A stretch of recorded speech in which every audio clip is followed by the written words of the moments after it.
Olá, boa tarde. Avança para o plenário o projeto que exige estimativa dos impactos econômicos de políticas públicas propostas por projeto de lei. A matéria foi aprovada na reunião de hoje da Comissão de Constituição e Justiça. A maioria dos senadores também foi favorável à indicação do desembargador Alexandre Luiz Ramos para compor o Tribunal Superior do Trabalho.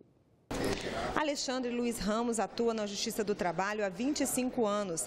É desembargador do Tribunal Regional de Santa Catarina, tem doutorado na área de Direito do Trabalho, já deu aulas na Universidade Federal de Santa Catarina e tem 6 livros publicados.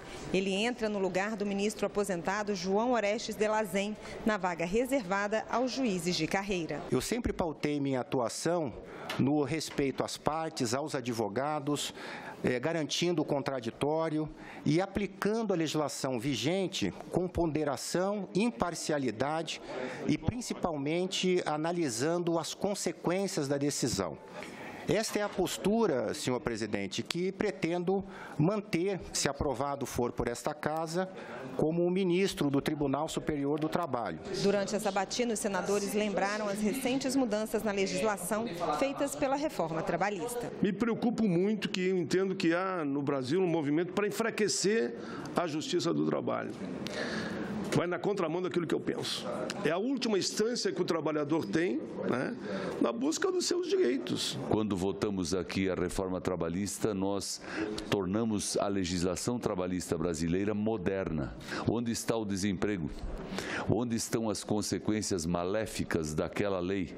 Onde estão os prejuízos que o trabalhador teve? Houve uma alteração da legislação no ano passado, cujos efeitos ainda não puderam ser de todo medidos, quer dizer, é um período muito curto ainda de avaliação, mas que, de fato, pela primeira vez, alterou a estrutura daquela legislação trabalhista da década de 40, porque permitiu, prestigiou a negociação entre as partes e a negociação com os sindicatos, prestigiou esse tipo de solução dos conflitos por negociação, que eu reputo muito importante e válido. Aprovada pela maioria dos senadores presentes na CCJ, a indicação segue com urgência para votação no plenário do Senado.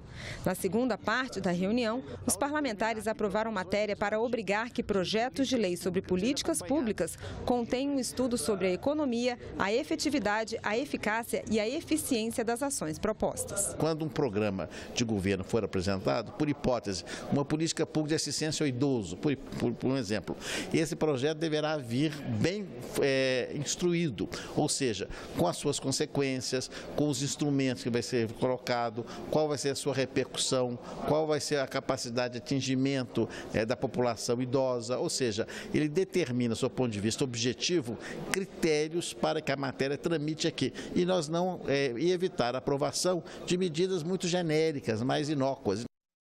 Uma audiência pública no Senado vai discutir a situação crítica em Roraima com a chegada de imigrantes venezuelanos. De Direitos Humanos, o senador Telmário Mota criticou a falta de atenção do governo federal diante da situação de calamidade vivida em Boa Vista com o ingresso de milhares de venezuelanos nos últimos meses. Está vivendo talvez a pior crise da sua história. O presidente Temer mandou ali 3 ministros e, desastrosamente, eles não queriam nem sequer descer do avião. Queriam que a governadora fosse se encontrar com ele na porta do avião. Hoje, a situação é quase que de calamidade, já tendo surto de sarampo, quer dizer, uma doença que estava erradicada no Brasil e no Estado, já teve um caso ou mais casos, e então essas pessoas lá estão entregues à própria sorte. A CDH aprovou a realização de uma audiência pública para discutir o problema.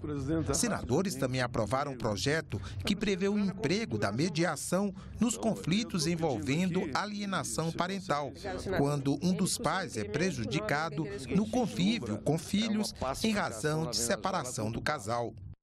E a Comissão de Desenvolvimento Regional lançou na reunião de hoje um livreto com a avaliação da política de segurança hídrica e gestão das águas nas regiões Norte e Nordeste, feita no ano de 2017.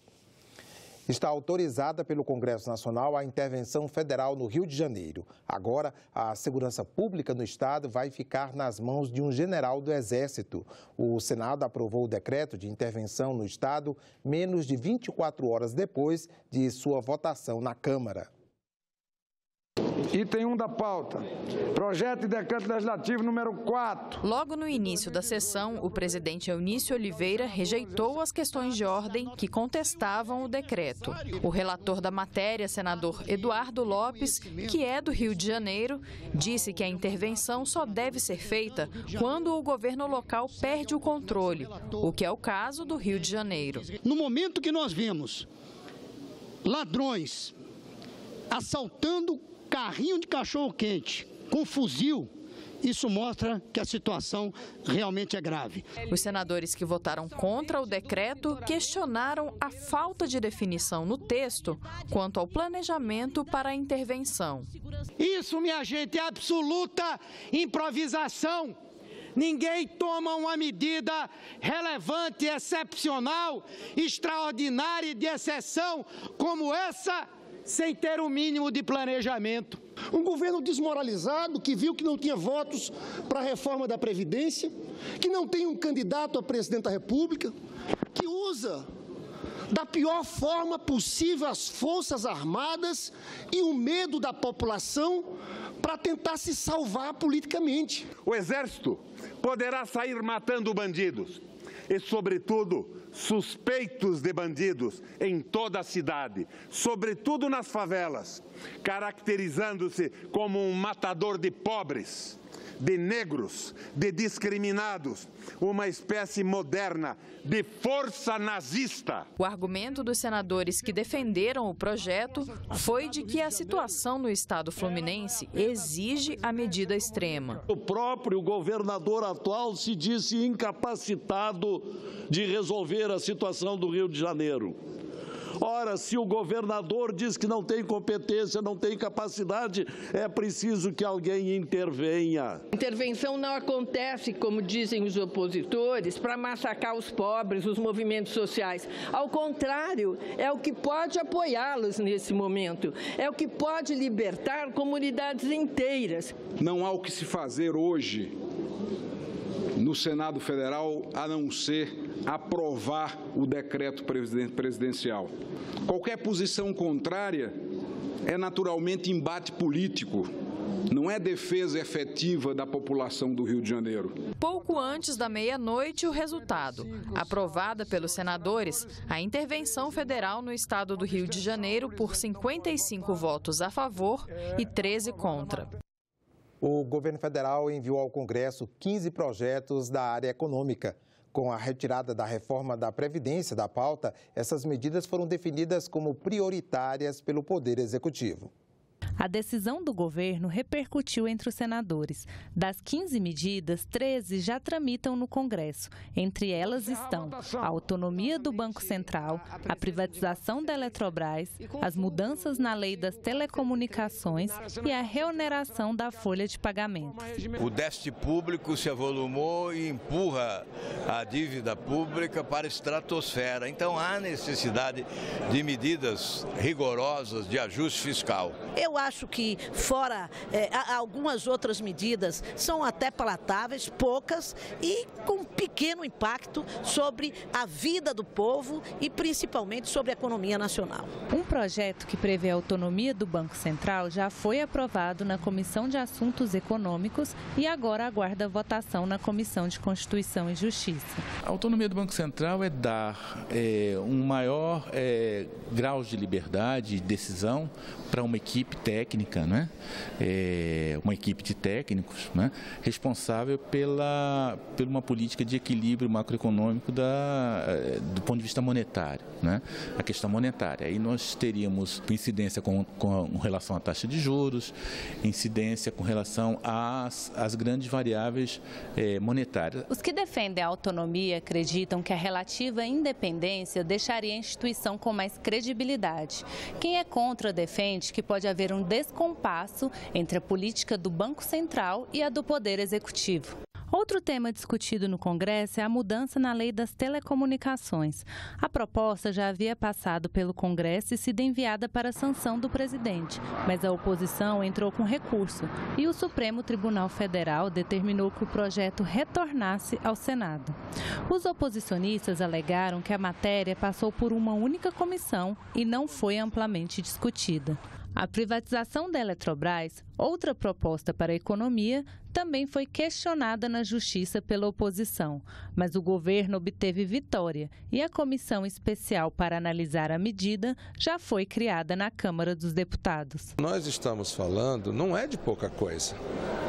Nós estamos falando de um ativo que representa 70% da capacidade instalada da energia elétrica no Brasil, seja hidráulica, seja termoelétrica. A extinção do Fundo Soberano é uma das propostas que ainda não foram discutidas no Congresso. O fundo foi criado em 2008 para formar uma poupança pública e investir em políticas antirrecessivas. Você pode usar políticas antirrecessivas com recursos do Fundo Soberano, seja reinvestindo ou comprando algumas empresas, como, por exemplo, os Estados Unidos fizeram na época da grande recessão de 2008, em que eles compraram o General Motors e depois revenderam o General Motors, né? O governo fez isso utilizando esse tipo de recurso. E, no caso brasileiro, apesar de pequeno, era ainda uma possibilidade que se tinha de, inflando esses fundos, se fazer uma política desenvolvimentista. Mas em entrevista hoje pela manhã, o presidente do Senado, Eunício Oliveira, ressaltou que as matérias só serão pautadas no Senado de acordo com as prioridades da Casa. Nós fizemos uma pauta e entramos aqui o primeiro dia na abertura do Congresso, na frente da presidente do Supremo Tribunal, da Procuradora-Geral, dos deputados e senadores do Brasil inteiro, na solenidade de abertura do Congresso, dizendo que a nossa pauta era a Previdência, se fosse aprovada, discutida na Câmara, era para tirar privilégio e não direito de trabalhadores. Essa é a minha posição e eu continuo com ela.